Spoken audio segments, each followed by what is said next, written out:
Perspective Shift is brought to you by fdailycoaching.com. If you're seeking assistance to help navigate you through a difficult time or feel challenged to reach your full potential, Frank Daly can guide you to a perspective that will allow you to utilize your imagination and experience a more fulfilling and satisfying life. Frank has been working with people for over 20 years as a coach, helping them understand the power they have to transform their lives.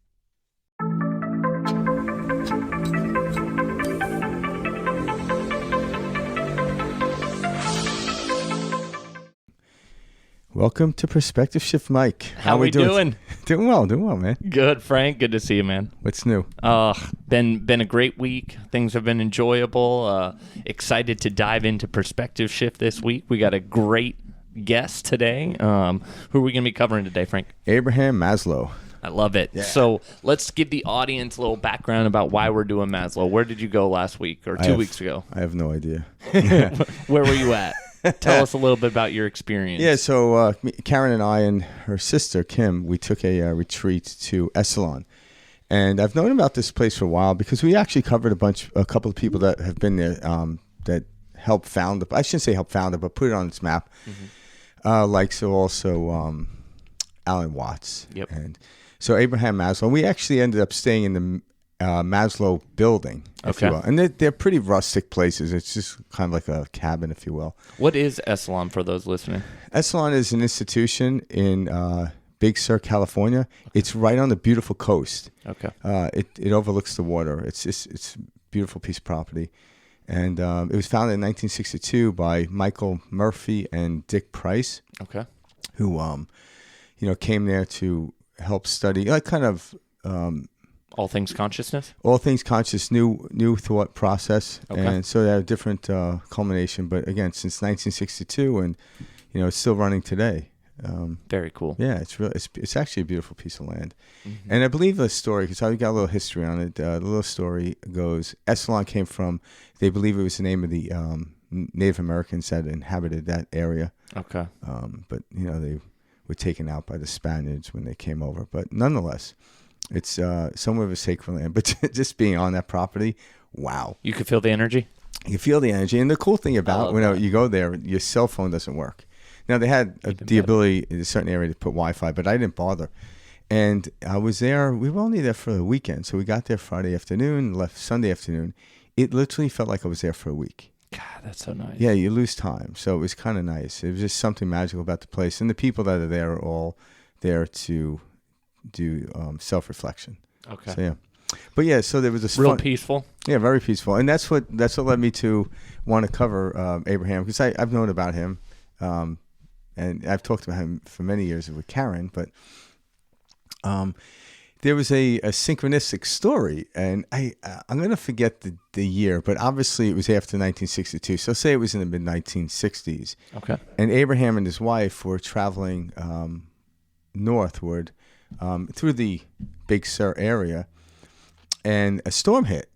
And back then, the freeways weren't like they are today. It was pretty treacherous. So they realized this storm is bad. We have to get off the road. And they came upon Esalen. And I guess the sign that was there in 1962, that the beginning sign, or at some point in the 60s when Abraham Maslow and his wife came upon it, is still the same sign. Really? Yeah. So he pulled in thinking it was a hotel. So you actually pull in. It's a small little kind of hideaway road. You go down this little hill, and there's a shack, like a guard shack. And he pulled up, and he goes, "Hey, can I get a room?" And the guy's like, "Well, it's not a hotel." He goes, "Oh, I was looking to stay here." It's like, "Well, you can stay here, but it's not a hotel. It's like a retreat center." I say, "Okay." So he gives him the paper to write his name down. Mm-hmm. He's writing it down. The guy's like, "You're Abraham Maslow?" He goes, "Yeah." He goes, "Oh my God. You got to come with me." So the guy at the card shack takes him into this room where I believe there's like 25 people. And I don't remember the book in which they were doing, but it was one of his, Abraham Maslow's book. They were actually studying it, reviewing it, and there was 25 people at that moment doing that. Isn't that so? Yeah, I love this. And so that was a cool story. This guy JJ, who he's been there for many years, told the story. And again, I didn't get all the details. If I knew I was going to be doing Abraham at Maslow, I would have got a little more details. But nonetheless, you could see the synchronicity of it. he was forced to go there, and they were studying his book. His work. Yeah, his work. So I thought that was really cool. So I thought that was a great story. Yeah, so I decided we're going to do him today. Love it. Yeah. So did you enjoy your time in the Maslow building that you were at, or the Maslow room? Yeah, I did. I didn't spend a whole lot of time in the Maslow room. The grounds are really amazing. They have these hot springs. So they have a bathhouse down below. It's right. Everything's off the cliff. It's just beautiful. And then, just the grounds. They have their own garden there. So all the vegetables and stuff that we ate that was growing out of the ground came from there. See, that's cool. Yeah, so it was really nice. And then they have a nice stream running through it. So the cool thing about the hot springs. You go in the hot springs? Yeah, I went in the hot springs. First, I would jump in the spring, the cold. Into the little creek that was running through the property. Was it cold? It was cold, but it wasn't like. It was nice. Yeah. It was still like late August, early September, right? Mm-hmm. But it was beautiful. It's just I don't know something. And right where it is, there's a meditation shack. Right there? Yeah, right there. There's a couple different pools that you can go and sit in, and people started doing that. Now you go in that, and then you go into the hot springs. It was really nice because the woman we were there to study under, she was doing the workshop, talked about cold water and dopamine. Yep. So people started doing it, but all those Wim Hof fans out there that we've covered. Yeah, exactly. So there's a lot of science behind that, but yeah, it's a really awesome. Nice place. Did Karen enjoy herself? She loved it. Yeah. And it is. That's a cool trip that you guys took. Yeah, it was just a weekend. It really was a retreat from life. How often do you go 2 days without looking at your cell phone? Well, I was just gonna say, did you have a good time, like completely turning off? Because damn, that probably felt nice. Yeah, and I'm a fortunate one where I don't live and die by my phone. Yeah. My business isn't around my phone that much. It really isn't. So I'm already fortunate that way. So for me, it was like I forgot I even had my phone. I wasn't even jonesing. Nice. Like, I see it was, once in a while you see somebody come up because you had to go to this area. It was right near the cafeteria to get Wi-Fi. But they turned the Wi-Fi off like 15 minutes before, during, and 15 minutes after each meal. See that? So it forced everyone to look at each other and talk. But hey, that's why you're God. there. Well, it was nice that they did that, but I think anyone would have done that anyway because that's why you're paying money to go there, so you might as well act as if you're there. But it was a brilliant place. I'll definitely return. Was the food good? The food was very good. Yeah, it was very enjoyable. Did they cook healthy dishes? Oh yeah, it was very healthy. Yeah. They still had some protein, which is I need my protein. I know the vegans out there, but my blood type craves it. Yeah. maybe at some place in my evolution I'll get off of it, but not right now. Well, Frank was telling me the story about Echelon and stuff, and we were talking, and we were like, okay, well, this is perfect. Let's set this up to do, Mr. Abraham Maslow here on Perspective Shift. So this was a fun one for us to kind of dive into. So for those listening, Abraham Maslow, he's a psychologist. That's probably number one. He's very well known for what they call like the Maslow triangle, Maslow pyramid, etc., which is essentially the hierarchy of needs. Yep. And so that's what he's known for. I'm sure a lot of people have heard that, or heard about the hierarchy of needs. And that really kind of put him on the map. And it's something that is still, studied and appreciated today. So where do you want to kind of start with this one? Do we want to dive right into a clip, or do we want to discuss what the hierarchy of needs is? We can discuss that. So the hierarchy of needs, essentially kind of like 5 basic levels. So you have your basic physiological. Physiological. Yeah, physiological. Thank you. Yeah, physiological. Yeah. Okay, perfect. Needs. Well, physical needs. Just put that. Physical needs. Yeah. And then you have your safety needs. And then you have your love and belonging. Yeah, and each, so like a safety, like obviously the physical needs are like air, water, food, shelter, and all that type of stuff. Yeah, oxygen to breathe. Yeah, the safety needs is kind of like your job, your property, your health. Obviously it makes you feel safe. Making money, then, protection, a house over your head. Yeah, and then loving and belonging. Friendship. But not just like family, like a group. Yeah, friendships, family, loved ones, that type of stuff, conditioning, and then continue on. Next would be esteem. So what's esteem? What are under those categories? Like self-esteem, respect, status, that type of stuff. So strength, and also freedom is within the element of esteem as well. And then what's at the top of the pyramid? What do you think it is? It's Self-actualization. We did that harmoniously. Perfect timing.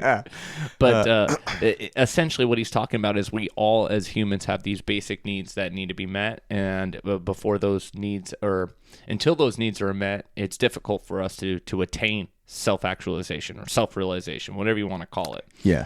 And so that's kind of what he's getting at with this pyramid, which is, hey, look, we need to have the fundamental things met prior to achieving self-realization. Yeah, and because like he's what they call a humanistic psychologist. So humanistic psychology studies the whole being, not just the problem that the being may come with, like in traditional psychology. And that's a great point to touch on. He was known for that, which is everybody, Freud, Skinner, everybody's studying all the negative stuff. The problem, the baggage, if you will. Yeah, and he studied what? Happiness. Yeah, well, he studied the whole being. It's not that he deleted or the problem, but he's like, what caused the problem? So he didn't take it away, but he's studying the whole being, not just the problem. So in humanistic psychology, they study the whole being. And he also believes that humans are always becoming. So when he looks at the hierarchy of needs, when he was around at 1906? Yeah, 1906 was when he was born. Right, so 1908, excuse me. 1908, all right. And then, came into his, he's well known into the 60s. And when did he pass away? 1970. 1970. He died in California. He was born in Brooklyn, New York. Yeah. Your stomping grounds. Yeah. Yeah, it's funny how when you're east, you just move west. It's just seeming natural progression. Everyone's like, I ain't get the hell out of the cold. Yeah, well, that too. And it's the harshness. Brooklyn's a stomping ground for protection, and you gotta fight your way through the top. One of the things when I was researching Maslow was he grew up with a really shitty childhood. Well, yeah. I was through That's why he's humanistic psychologist. Well, I mean, some of the research I was doing on him, like his mom was very, I don't want to say mean, but she was mean. Well, he didn't get along with his mom at all. She was very, I don't even think he went to her funeral. I'm pretty sure that was one of the things that I read. But there was two stories that stood out to me. One was there was something like his mom the cats. The cats. Well, he locked. The mom would lock the fridge up, which is crazy, My mom did the same thing. And I still love my mom. and so that was kind of odd. But then he brought home these two cats one time that he found, and his mom killed them in front of him. Wow. Actually killed the cats in front of him. That's gangster right there. he talks about this brutal upbringing, and he explains he was Jewish, and so at this time, there was a lot of racism and just what's a judgment, against him, his religion. Anti-Semitic. Yeah, because he was Jewish. Yeah, so a lot of anti-Semitic stuff that was around, especially growing up in Brooklyn. You had a mix of different cultures there, right? Yeah, he described it as very unhappy and lonely. Yeah, and so that was isolating. Yeah, that's kind of what he said, or in his words, his how his upbringing was. Yeah, which probably catapulted him into this type of work. Right. Well, it makes sense, We kind of choose what experiences we want to come down here and have, and we forget after we come down here, and then we have to relearn it all or remember it all again. Yeah, and that's why in the humanistic psychology, it's the believing of humans are becoming. So he died in 1970, and how he talks about you can't get to self-actualization unless you go to the first four. Mm-hmm. Now, there are people being born on the planet now that are actually coming into self-actualization right from the get-go. Now, when you self-actualize, what it is you take the worry and have the ability to think about the first four, but the first four are actually taken care of. So they still exist, right? I don't care how, if you're Sadhguru, right? Because he's one. He still eats. He still has, friends and, that type of stuff. He still pulls money and he still cares about his health. He has friends and loved ones. And he might not necessarily worry about, where his status is in self-esteem, but he does like the freedom of his life. And again, maybe people like this are rare. I certainly wasn't born self-actualized. Maybe I was, that it was kicked the shit right out of me. I definitely had to travel up the hierarchy Yeah. of self-actualization myself. Yeah. I know what you mean. And my ladder had butter on every rung. I kept falling down every time. Damn it. But nonetheless, it doesn't matter. Like when you look at the pyramid, you can look at it from a linear perspective where you have to go up, or you can look at it from a quantum level. Now, I believe the world we're coming into now, and I would assume, again, I have to assume, because if Abraham Maslow is still alive, he would see it that you're actually starting to see, because here in the United States and other parts of the world, a lot of these basic things are already being met. Mm-hmm. A lot of our old belief and fears are unwarranted. There are a lot of people that fear their basic needs, and they have a stockpile of them. Yep. You know, they might have a lot of money, a lot of food, so they hoarder. So all of a sudden, that's a weird mixture of beliefs. So there comes a psychosis with that. And even safety, they have loved ones, they have friends around them, and even to some ability, they have the ability to have freedom, but they don't see it. All right. So therefore, if you have that, becoming self-actualized will almost be impossible, because now it's perception, not in certain cases an actual thing happening. Tangible. Yes. Mm-hmm. So there's a mixture of that. Yeah. And there's still, again, there are still people that are trying to go to work and put food over their head. I mean, food in their mouth and a roof over their head. And as we climb up and gets stability in that, it makes it easier to move up the ladder, so to speak. So it's both quantum and linear in the where, you know, so whatever you're experiencing isn't wrong. I'm not here to say that, but we're realizing people can come in already self-actualized, and all those other 4 principles of properties are actually taken care of. Yeah. Yeah. I love that. Yeah. So it's how you look at it and how you perceive it. So you want to jump into our first clip? Yeah, I say let's throw on the first clip. Here we go. If you ask one of these people, let's say this lawyer with the justice and so on, and you ask him, well, how would it be if you weren't a lawyer? You'll find that for anybody who really loves his work, who loves his fate, who loves his destiny, the vocation, this is a kind of a senseless question, because they can't very well imagine being. It would be like if you could imagine you were something else. If I could say, now try to imagine being a man. And well, you can't if you're not. You literally can't. And for these people, this is the way it is. For someone who loves his work, of course that includes many more than self-actualizing people. For anybody who loves his work, or his fate, or his career, or what life has brought for him, you'll find he cannot conceive of this, and I will therefore say that this has been introjected into the self, or interiorized, or it has another way of, it has become a defining characteristic for him of his self. When he says, I am this kind of a guy, as I would say for myself, I would certainly say among other things, I'm a psychologist. It's very important for me. I can't even conceive of not being a psychologist. I don't know what it would feel like. Probably awful.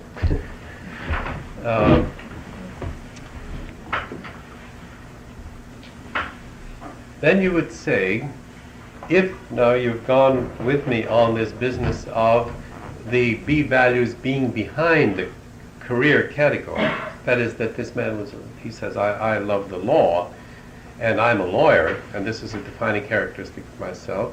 If you accepted that other jump to saying that it's really, what he's really talking about are the values which are embodied and incarnated for him in the law, then you'd say that for him, justice, this particular value, and all fully defined justice, is a defining characteristic of the self. It is introjected, it is interiorized, it is identified with, it is part of him in about the same way that his gallbladder is, or his spleen, or something like that. It's him. That you can't define him any other way.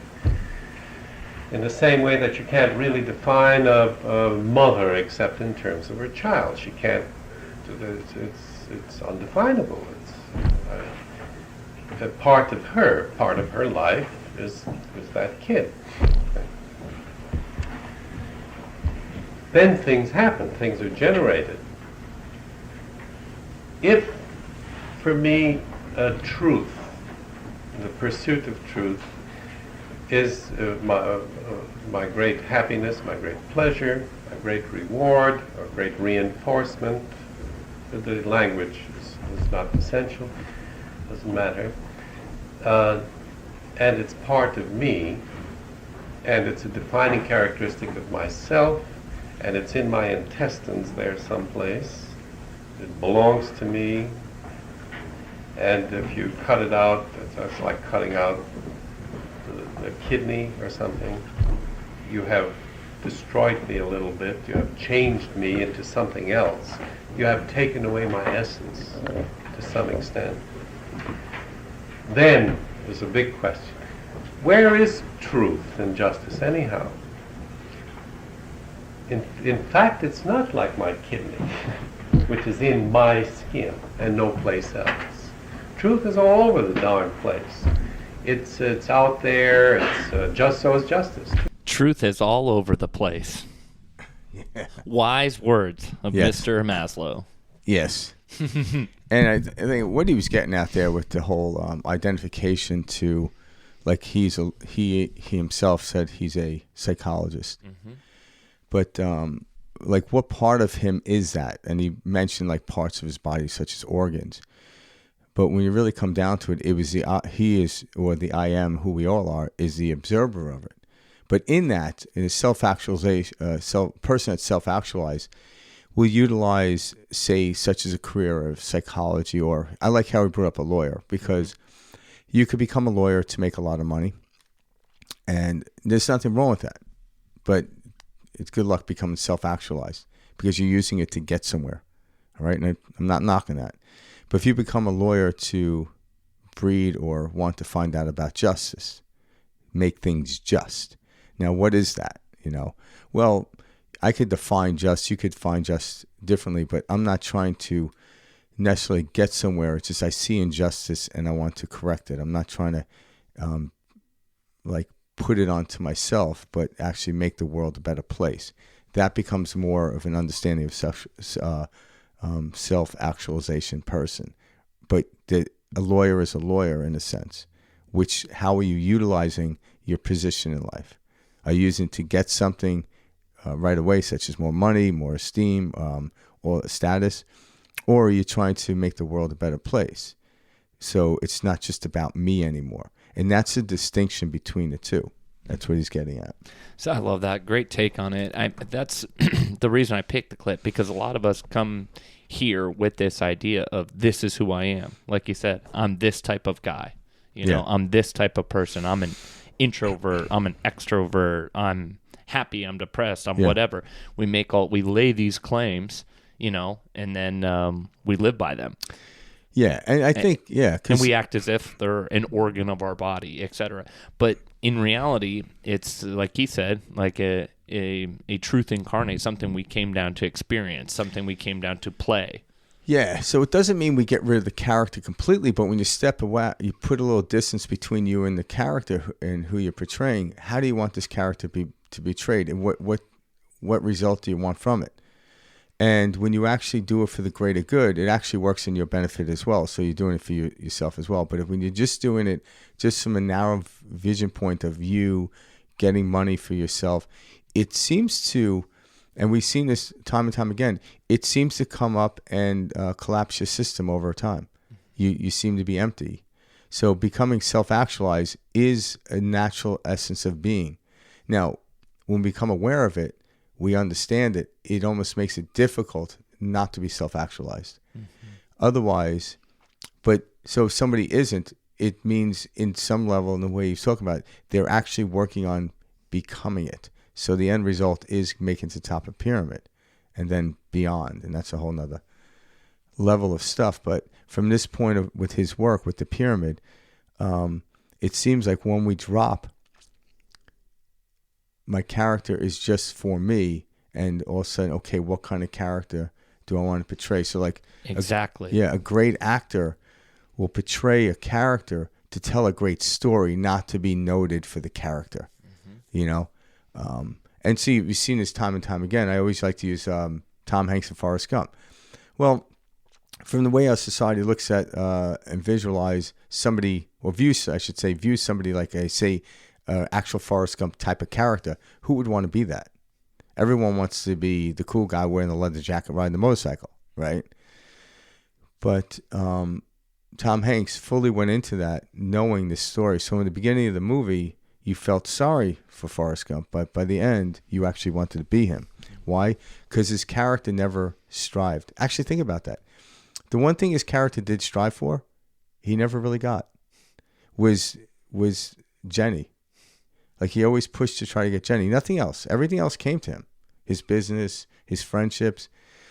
But when he finally let go of Jenny, he received a great gift, and that was his son. So in the story of that. So that's more like the kind of characters I think we're all trying to portray is, how can I create a character that's the greater for all, not just me and my selfish needs. Yeah. But in the beginning, sometimes, in order to know if you self-actualize, you have to realize I was selfish at one point. So there is this always becoming, because I certainly was not, especially when I became aware of it, I can never say I was self-actualized.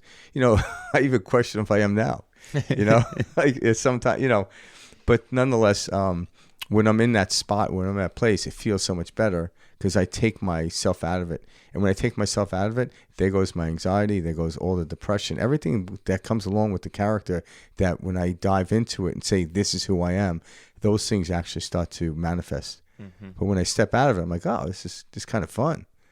So, and that's kind of what he's getting out with this slow back clip. Well, when he says the truth is all over the place too, like you don't need to have this this hardcore identity. This is who I am, etc. You start to see it from, okay, this is an experience, I came here to, enjoy, play, learn from, remember. But you can find truth all over the place. You can find truth within, your experience with others. You can find truth, in failing. You can find truth, in whatever. And then so that's a big reason I wanted to choose this clip is truth is all over the place. Yeah, and I think I believe what Mike was referring to with truth is a feeling. Mm-hmm. It's not like an answer that you would do on Jeopardy. It's a feeling. So we know when we're being truthful with ourselves or not. There isn't. So the empirical truth is, one would say, is all truths are true if it's working for you, right? Because we know when it's a lie. We can lie to ourselves all day long, but how do you feel about that? So the truth in what we do. So if I'm doing a job and I don't like the way I feel, I'm not being truthful to myself. Now, a lot of times it could not be the position I'm holding. It could be how I'm looking at it, how I'm presenting it. So therefore, when I choose to perceive it differently, all of a sudden I feel better. Well, that's the truth. It's not necessarily what I'm doing. It's how I feel about what I'm doing. And if you don't like what you're doing, you're lying to yourself. But if you love what you're doing, you're being truthful to yourself. So it comes down to a sensation, a feeling in the body that will let you know. It's a knowing. Yeah, it's a knowing. Yeah. Yeah. Let's follow it up with the other clip I have, because this is also related to truth. So far, the way it looks, as far as I've gone, the truth is a very much more complicated thing than, let's say, the law courts. They say, do you swear to tell the truth, the whole truth, nothing but the truth? I have about 12. It's altogether 14 qualifications like that. There are 14 facets of truth, which means there are 14 kinds of lie. All of them available. I've used mostly for my clinical data here the television. And all 14 kinds of lie are easily available in quantity on television. I get all the clinical data that you want. Metaclinical, spiritual. And roughly it looks like this, that the full definition of the truth is I have to add to it. It has to be whole truth, It has to be, it's the beautiful truth. There's an aesthetic element in it. It must be complete, and that's one of the B values and so on. To make it brief, it looks as if truth is defined in terms of all the other B values. The truth is beautiful, the truth is good, the truth is just, the truth is complete, the truth is one, the truth is comprehensive, and then this interesting, the truth is funny, at a godlike funny, you know, Olympian funny, which it is, and if it's not funny, then it's not really the whole truth, and we must find some word that gets it. I like that truth is funny. Yeah. So, Karen, when I'm laughing, I'm being truthful. I'm always laughing. I like how he talks about this because he starts with saying the truth is complicated. And that right there is the best way to describe the truth. Because we live in this world where we think like this outside world that is so black and white, and that there's just certain things that are, this is the facts, this is the science, this is the truth, this is that. But as we begin to experience, we start to see that the truth is kind of flexible, you know, and the truth depends a lot on a very specific situation and outcome, and or a certain set of situations, and that same truth might not apply to a different set of situations. No, you know, and so I thought that was a great clip by Maslow, because what we call the truth, we think there's only one, et cetera, one way to view a certain, situation or an outcome or whatever. But it depends on where we're coming from and where we're at. Yeah, it's just kind of like today. The truth today is it's Monday. This is when me and Mike record these sessions. But the concept of tomorrow will be Tuesday. So Monday is no longer the truth then. And that's kind of what we're talking about. So that's why there is truths. Like you could see something, there's a truth and when it noted, but it doesn't necessarily continue throughout time. Well, and like you said in the previous clip, all truths are true. That does continue through time. Yeah, we need to let everyone listening, let that sink in, because all truths are true is so powerful. Whatever you claim as truth, whatever you believe, like if you believe the world is a deep, dark, scary place, you will find evidence of that. Yeah, but even though if it makes you feel bad, that isn't the truth that you want. No. Yeah, so, but you see what I mean? Yeah. Like somebody who's saying, my life is so horrible, this is going on, etc. They actually feel that and experience that, and that's what they're seeing in their world. Yeah. So to say to somebody, that's not true, you just must do that. No, they very much so are experiencing that, but it is their truth. It doesn't mean it's your truth. Yeah, because the distinction with the truth, what he was talking about, truth is more of a upward thing. That is their fact, that is their experience, but that's not the truth they want. Mm-hmm. So when he's referring to truth is funny, truth is this. So when people have state of facts as my life is miserable, it's a fact, but they don't want it to be true. So they don't, you could say, okay, it's true. I'm like, no, it's a fact.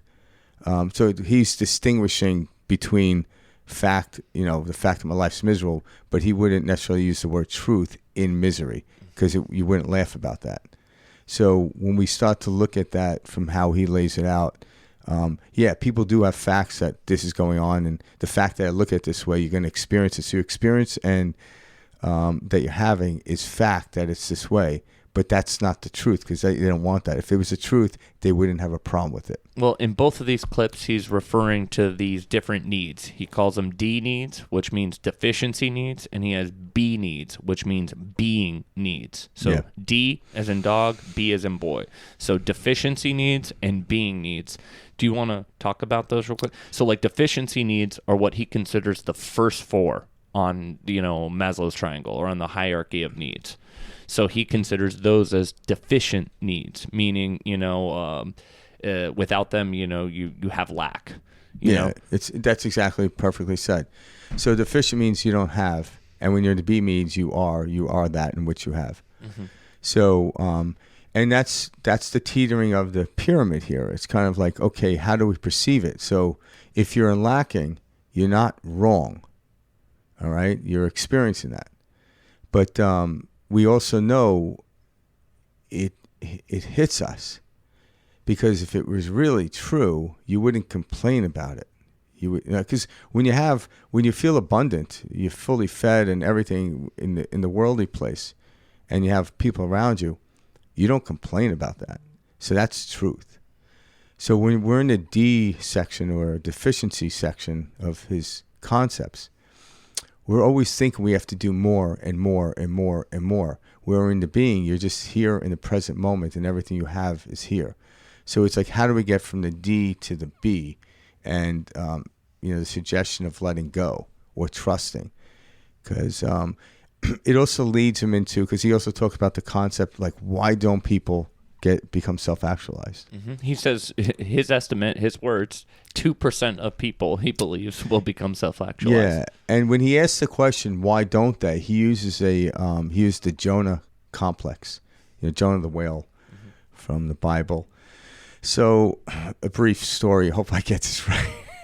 Give it a shot. But Jonah obviously was swallowed by a whale. But what preceded that was God said down to Jonah he needed to go to Nineveh to warn the people of if they don't repent in 40 days, their city of Nineveh is going to self-destruct. So Jonah not trusting that this would work, and him being Hebrew and going off to a place that is maybe full with Egyptians, he didn't want to take on the task, so he decided to get in his boat and get out to sea. And then when he did that, the storm hit, and all the other people on the boat were like, "Oh my God, let's pray to God," and stuff like that. And they did all that, and they noticed Jonah wasn't praying, because Jonah came to realize the storm is because of I didn't choose and trust God.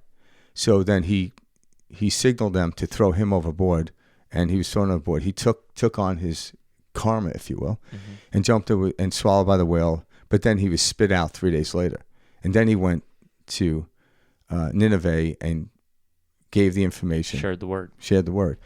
And the story goes, like, why, when he went there, why they actually took the word of a Hebrew is because the parting of the Red Sea, what we knew happened to not the Israelites, but the Egyptians when they were chasing Moses and the Hebrews. When the sea collapsed in them, only one person survived, and that was the Pharaoh. So the Pharaoh realized, if I go against God, things are going to be bad. So when Jonah got to deliver this message, they actually listened. So the object here of the story is trust, knowing that you don't know, but trust or have faith that it'll work out. So when you trust and have faith to work out, you won't have to get swallowed by the whale, so to speak. And that's the metaphor he uses. So most people are scared they won't work, so therefore they don't go forth and try whatever it is they're compelled to try. That is the perfect metaphor for life and what we're all experiencing, what we're all going through.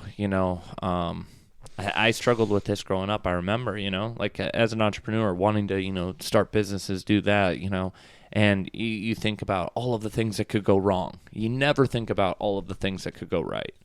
And as you begin, up this pyramid of Maslow's pyramid, you begin to develop this sense of trust. And that's when you reach, self-actualization.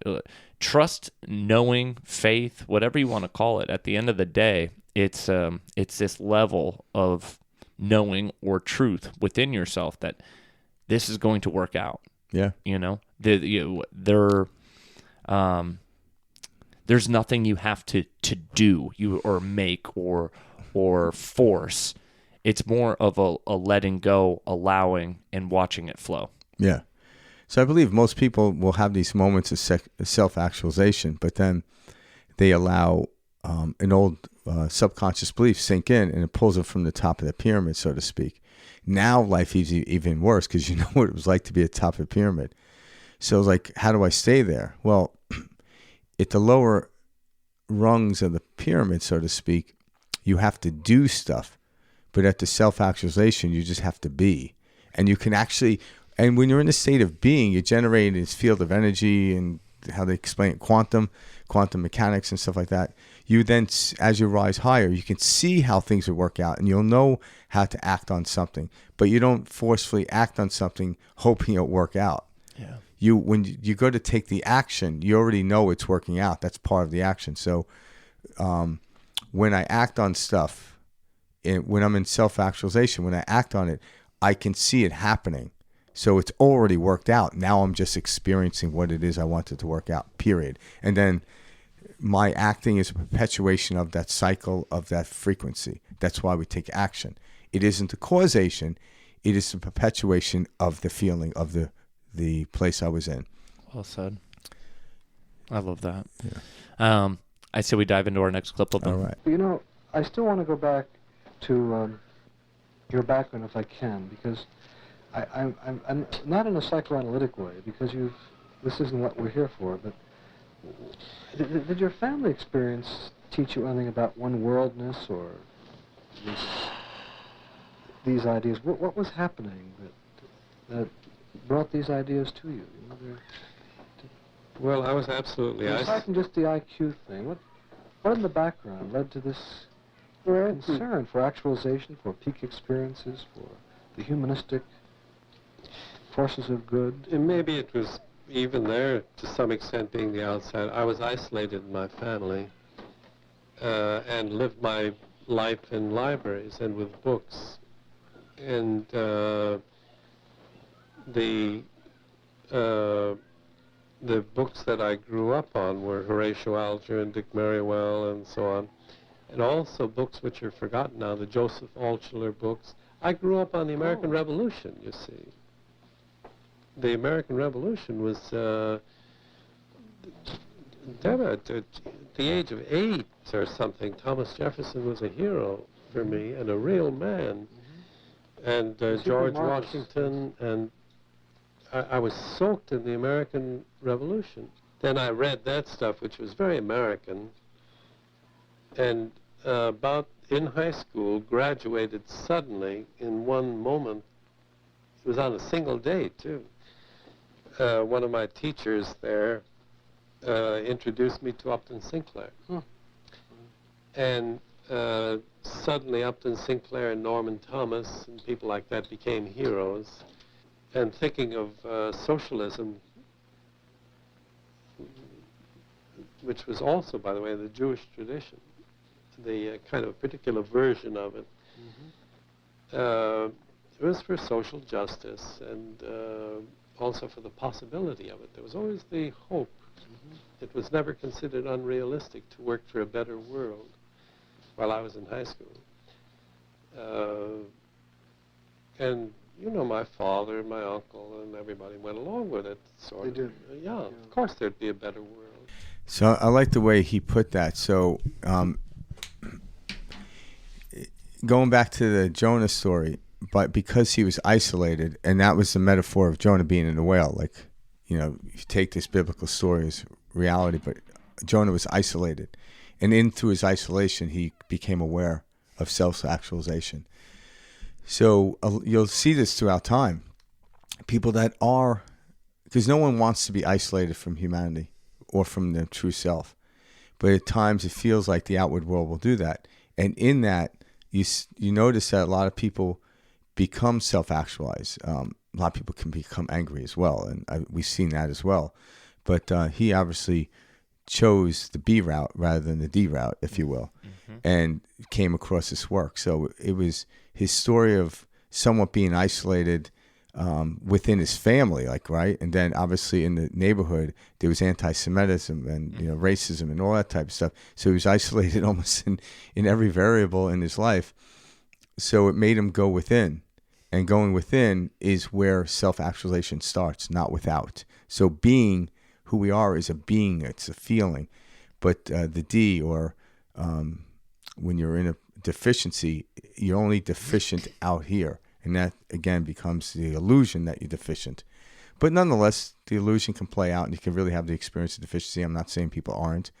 But he's stating from that vantage point of going within, and the isolation probably catapult him into that position of him coming up with, you know, humanistic psychology and coming up with these ideas with the, self-actualization. I also think it's a reason that he chose to focus on more positive, happy characteristics of people's of the human being and the human psyche.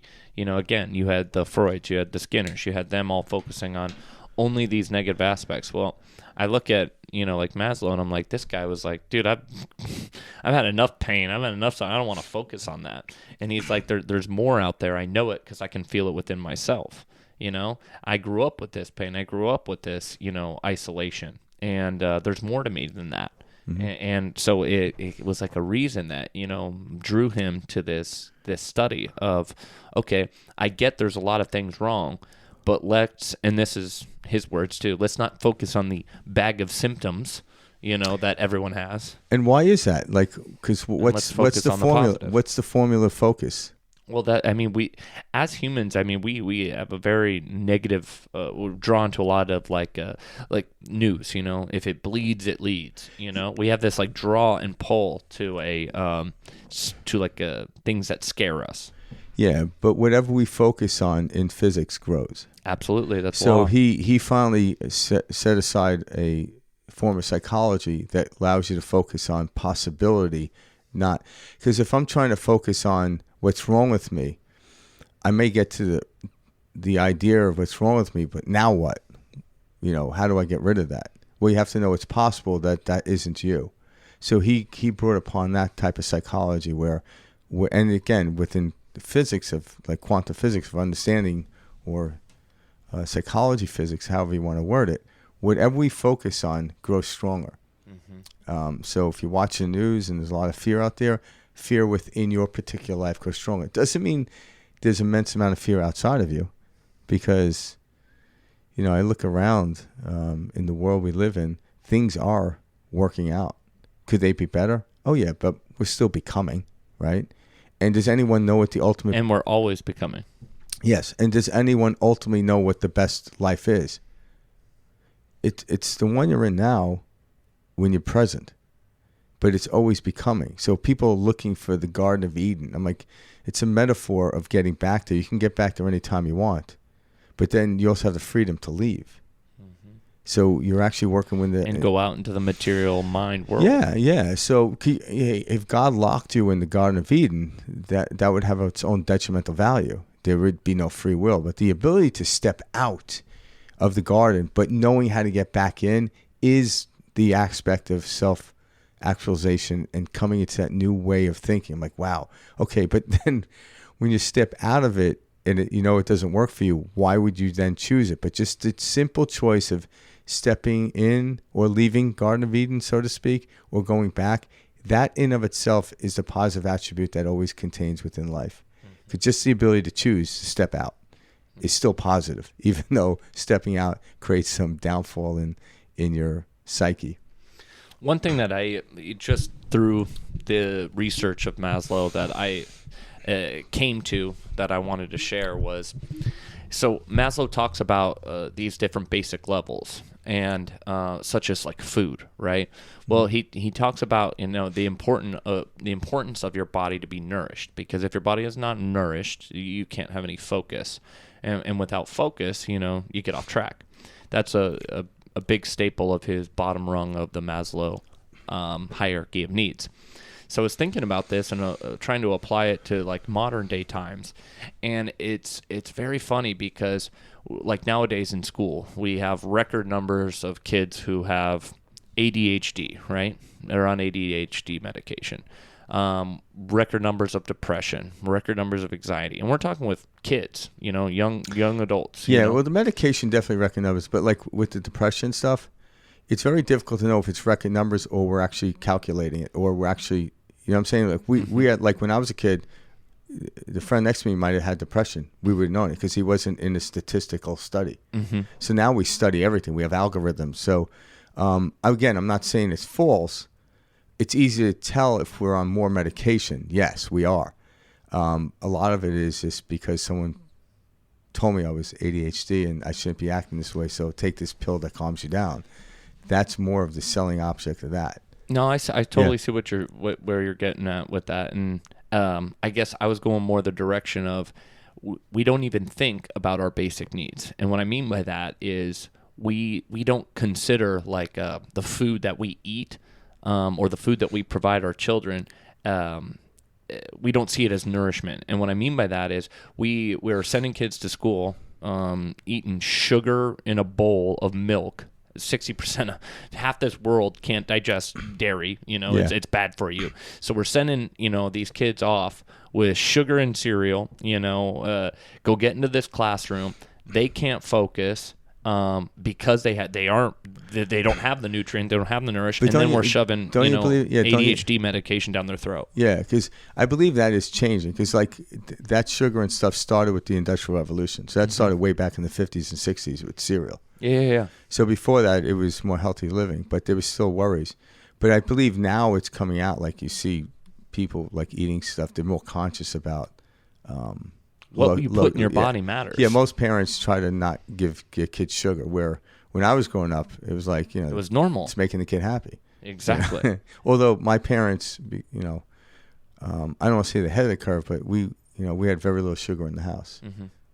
But nonetheless, I just look at that and I thought it was interesting, because I was like, this focus on food is often overlooked in our society, and we kind of think that, just everything that's available to purchase must be, edible and okay. Yeah. But we don't really actually think like, our bodies need certain nutrients, and maybe we should look at a child's diet before we begin to put medication into play. Yes. And I think that we have lost sight of that, or maybe we're getting more sight of it, nowadays. But that's something that's always, as I relate his work to modern day times, that was something that I just thought about, which was, it's crazy, we're not satisfying these basic needs. Like, has this child slept 6 to 8 hours? Has this child, eaten proper nutrients? Is the child getting the nutrients it needs? Is the child in a safe environment? Is the child, in a broken household, fighting, screaming, etc. going on? And we don't ask those questions. We just immediately write a prescription and say, hey, you're experiencing lack of focus, you're experiencing, quiet, self-isolating behavior. These are signs of ADHD, and we make up a name and we throw it on there when we're not going to the root of really what's going on, which is these basic needs that kind of Maslow talks about. Yeah, and I believe we are starting with that, because you're starting to hear, like, there's movies out there about the pharmacology of a world, documentary on it. So I believe we are moving in that direction, because it was a short period of time where pharmacology really came in. Because prior to that, people were just mixing stuff with plants, so like a couple hundred years ago. So how, I don't know the history of pharmacology and its dates, but if we've been around for, depending on who you talk to, tens of thousands of a million years, pharmacology is very new. Very new. And we take it as the only option. We don't think, there's natural options. There's this. But I come to understand and know that we're actually moving out of that. That being said, when you get into a place of, working from the place of taking this away to get that, it's I almost encourage people to flip it around, because when we step into going within, it wouldn't occur for me to eat that. But if I tell a kid to stop eating that, well, good luck. It will actually aggravate. They want them more. It aggravate the hell out of the child. So, but how do you do that with a child? Well, why it was an issue when I was a kid, because we were always outside playing. And because there wasn't a lot of sedentary experiences such as video games, TV there's only a couple of programs on, maybe Saturday morning cartoons, but that was it. But it didn't last all day. So we were always outside. And then inadvertently, because of that, we only ate within an 8-hour period. Not because we were forced to, because it only occurred to. Because if I'm not watching TV, I wasn't eating. Here was breakfast. I ran out in the playground, and then, came back had the lunch, streetlights. had lunch, and then had dinner.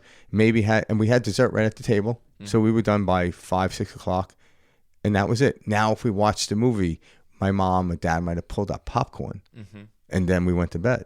So we ate within an 8-hour period, which now they call intermittent fasting. Back then, it was just normalcy. But because we have 24/7 news, we have 24/7 TV, you can watch a movie at any time you want. We have video games. We become very sedentary, very still, stagnant. And because of that, when you're stagnant, the energy that you have within us doesn't flow. So therefore, carbohydrates will make you feel better. Everyone wants to make you feel better. So a lot of it's that way.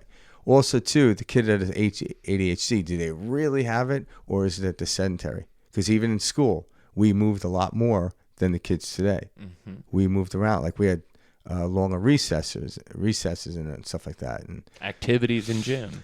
Yeah, so that gave us a little, as you get older, you're able to control that. But when we were kids, we were constantly moving, even in the class. We weren't just sitting there. We were sitting there doing our work, but we getting up doing activities, moving around the classroom. Again, I haven't been in a grade school classroom, but I just know when my son was there, it was a lot more sedentary. And then all of a sudden, the teachers love it when kids are quiet. I'm like, well, you shouldn't have become a freaking grade school teacher then if you want kids to be quiet. I love the noise of a child. Mm-hmm. When you watch them on the playground, it's the best music you'll ever hear to your ears. And what Maslow is getting at, too, is becoming childlike. But if you put a kid sedentary and don't move them, they stop being curious. Yes, they may help with your hangover teacher that you had too much to drink the night before and they're quiet. I want these kids to be quiet. But you're not teaching them anything by doing that. Mm-hmm. And I'm not saying that all teachers have hangovers. No, of course. But if you're a grade school teacher and you want quiet, you should have been a librarian, not an actual teacher. You want that noise. You want to see kids excited. I want to see adults excited. Mm-hmm. The childlike state. That's a conditioning that we're taught. We're taught every year. I just got a year older. I'm that much closer to death. This this idea that, that's for the younger generations, or I've grown out of that. These are all levels of layers of conditioning where it's not socially appropriate to be excited or to be childlike. Yeah. But now that with this Alzheimer's and dementia, they're realizing, okay, there's something to being childlike. So you're starting to see adults as they reach into the twilight years starting to go to dances and being fun and happy and doing new things, taking on new tasks that they never done before. So as we move on, if we can fill the gap and never change that from grade school to middle school. Because in middle school, we've become too cool. Mm-hmm. You have to pretend you know everything, right? I remember being there. And then in high school, you do the same thing. Now you're really cool. Yeah, but the time you became a senior, like, this is too much to bear. Then you go to college. If you go to college, then it amplifies up again. Now it's all about learning and learning new things. If you go to college, if you think you're cool, like you're like, oh, I don't need to know. I'm like, well, what are you doing there? Yeah. Some bit of like, if you're in high school doing that, it's like, well, the truancy officer made you come if you didn't want to be there, but you chose to go to college, so therefore you amplify it up again. But then you get back into the workforce, and they're telling you, okay, sit still, do not try to outwork me. Mm-hmm. So like, what? So, but that's starting to change. I could see it. It is changing. I could see it. I could feel it. So the childlike state is the state we want to be in. That's just, it doesn't mean being childish. It just means to be excited. Curious. Yeah. It's amazing. Bewildered. That's why me and Mike do the show. Exactly. We pick someone to study, and, we might know a little bit about the person, but now I'm going to dive in as deep as I can within the time I have to present it. Again, even my presentation here is far from complete. It's very incomplete, but nonetheless, hopefully piques curiosity. It certainly for me, it piques curiosity for me to want to know more, because I don't know everything. I know very little, actually, and I'm comfortable with that now. Well, that's it. As you begin to climb the rungs of this Maslow's pyramid and move towards self-actualization, you realize everything that I thought I knew or mattered, etc., was actually keeping me stuck and identified as a specific character. Yeah, it's a weight. Yep. It's a tethering. And it's in letting go of, these different ideas of the way the world is, or that's exactly how this is going to happen, and this false sense of, I know what's going to, occur, that the magic starts to happen. Yeah, because I used to be. And you're stepping into this world of unlimited, infinite possibilities, which is really the world we all live in. Yeah. There are infinite numbers of different ways, situations, experiences, things, the way they can happen. But we choose to say, no, growing up, it was always, the dad was always mean to the mom, etc. So when I get married, they're going to, I'm going to have to go through that same pain. And we carry these random stories with us. And then we play them out and we call them truths. Well, you call it, like you said, this is how it is. Mm-hmm. But this is how it is in this moment, but it's not the way we live a life, Mm-hmm. We were children. We didn't know enough to know this is how it is. You just know what it felt like, and it felt glorious. It really did when you stepped out into the unknown. And now even through, neuroplasticity and neuroscience, they're finding out that humans thrive and love to be in the unknown. And that's where it all is. It's in the spontaneous. It's in the, And it doesn't, I guess I'll also add to this. It doesn't have to be really huge and big of an experience in order to be self-actualized. It could be simple as, like Eckhart Tolle said, how do I know I'm in pain? There must be something in me else than just the pain body. So I have a witness for it. Just coming to that conclusion is the ultimate self-actualization. You didn't, it wasn't any huge thing. It was just becoming aware that I am the witnesser of this experience. I am aware. Like, wow, that's self-awareness, self-actualization.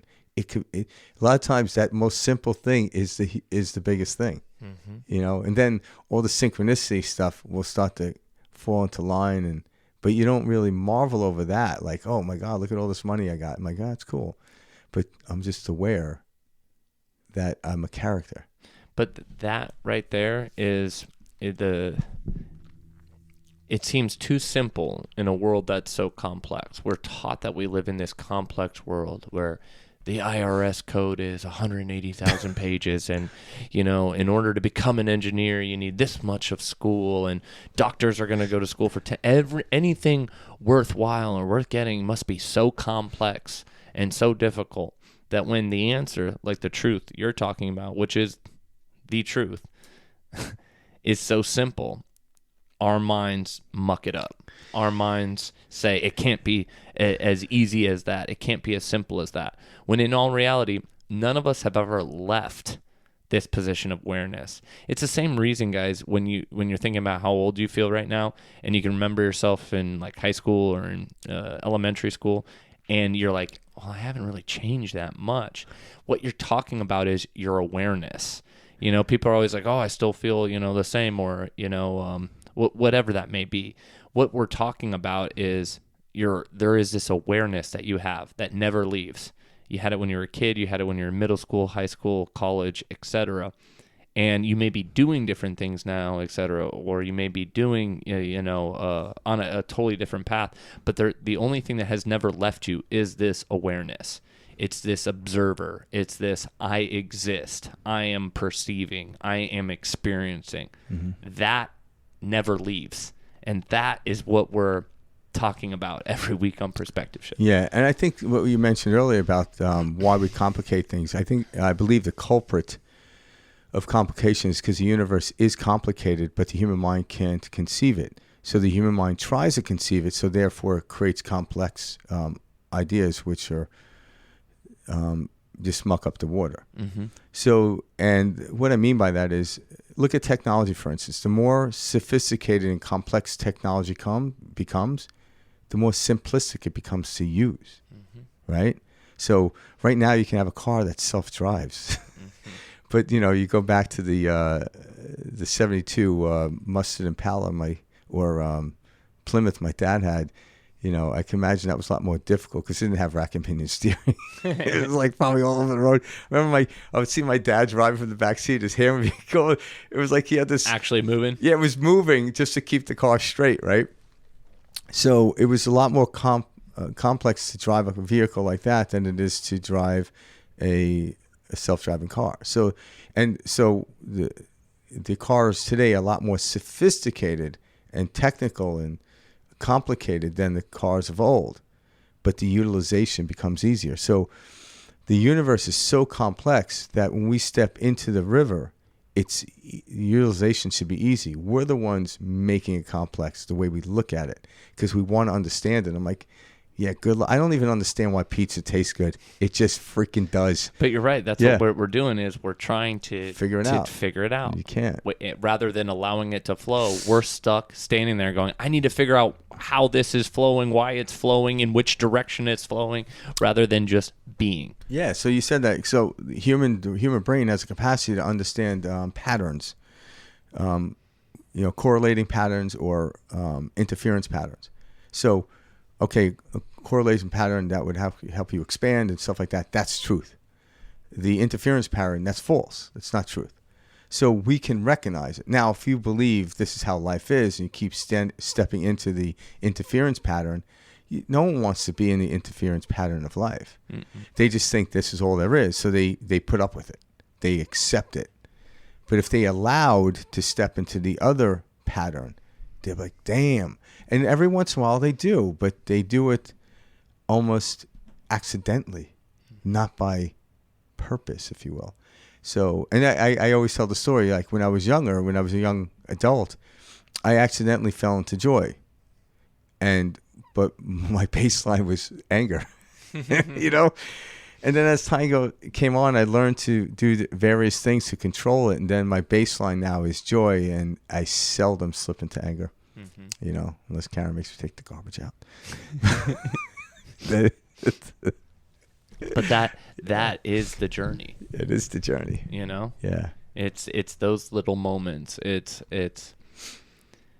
I one thing too that I just want to touch on real fast is like the way he blends the self-actualization with the 3D is great, because at the end of the day, it's never all one thing, and it's a very neutral balance.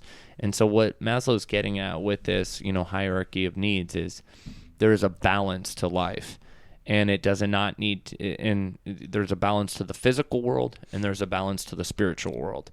But as you find your balance, in these worlds is where you're going to find peace, where you're going to find joy, where you're going to find wholeness, where you're going to find the true self. And I thought that was great. Yeah, because I don't believe if you're without food, unless you're choosing to fast, or without shelter, unless you just like to camp, you'll be in self-actualization. Yeah, like if you're choosing to fast or choosing to do that, that's different. But people that are starving, that without shelter, they're not going to fall into self-actualization. It's very difficult to. Because basic needs. The human body won't survive the experience of self-actualization in how we understand the physiology of the body needing certain elements, right? Mm-hmm. As we get to a higher ground, perhaps we won't. Mm-hmm. But as far as I know, we'll always need oxygen, mm-hmm. water, maybe cut back on food. I don't know. Yeah. I don't know. But who knows? But I'm not here to say what direction. We understand what truth is through feeling. We understand what non-truth is through feeling. Yeah. And that right there is the best way to say it. Yeah. Because what is truth? Well, there's a million truths, but how does it feel? That's going to be your judge. Yeah. Or your best judge of, character, if you will. Yeah, if you feel how good. How does this feel? Yeah, if you feel good, this is right. And there's a difference between as we move up and start to understand these things, you'll distinguish what's the difference between a good feeling and a like an addiction, if you will. Mm-hmm. There is a difference. One you could take or leave. The other one, if you don't have, you'll freak out or you go into anxiety. But we all know what it's like to feel good. We all do. The energy just flowing through our body.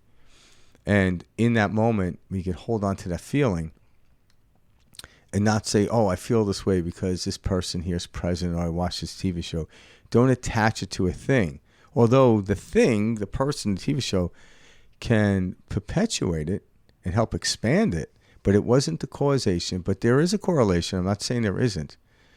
But when we get that, it generates from within, and then the outward expression just helps perpetuate it and keeps perpetuating. So that's why when you get into the state, the doing perpetuates.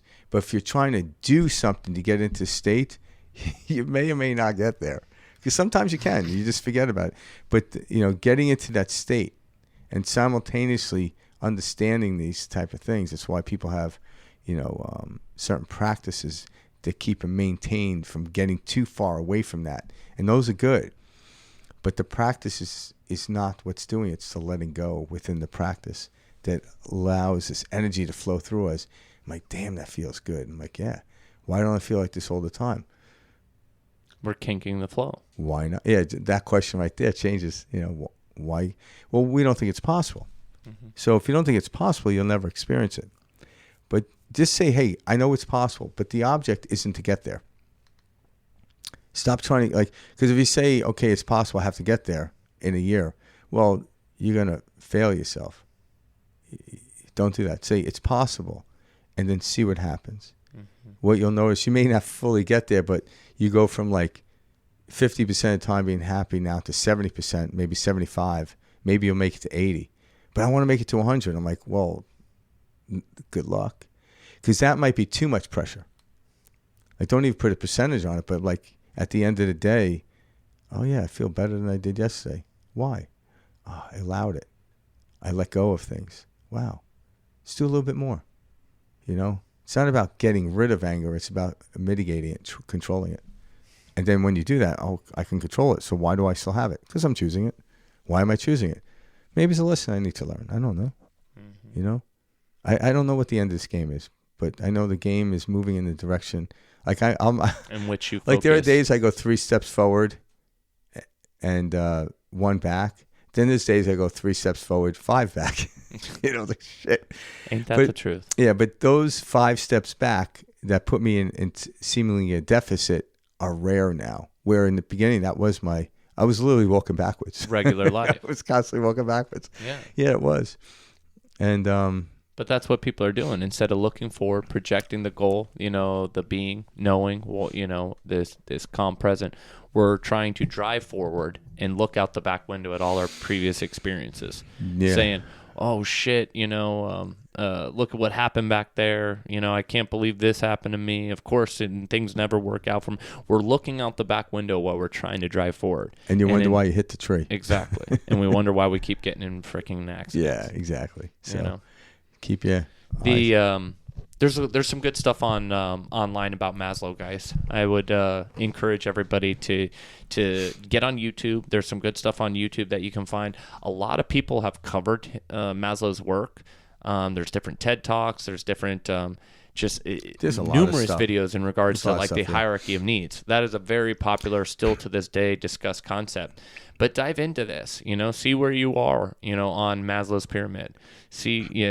Ask yourself, these hard questions. Yeah, because Maslow's work. So he's pretty much in every university in psychology. So mm-hmm. he founded or came to understanding of humanistic psychology. Yep. So anyone in psychology that's becoming a psychologist, if you don't know who Abraham Maslow is, you might want to question your professor. Yeah. Because at least whether you believe it or not, it should be at least pinned up against the Freuds Absolutely. Of the world. So. And I'm sure you do. Most people get into psychology know who Abraham Maslow is. Mm-hmm. So, but yeah, guys, thanks for tuning in today. If you like what you heard, leave us a comment or send us a message below. Also, if there's anybody you'd like to see covered on Perspective Shift, reach out to us. Send us an email at perspectiveshift2020@gmail.com. Send us a direct message on online, Instagram, YouTube, all that stuff. We kind of monitor it all. All right. Much love out there. And peace to you all. See you guys next week.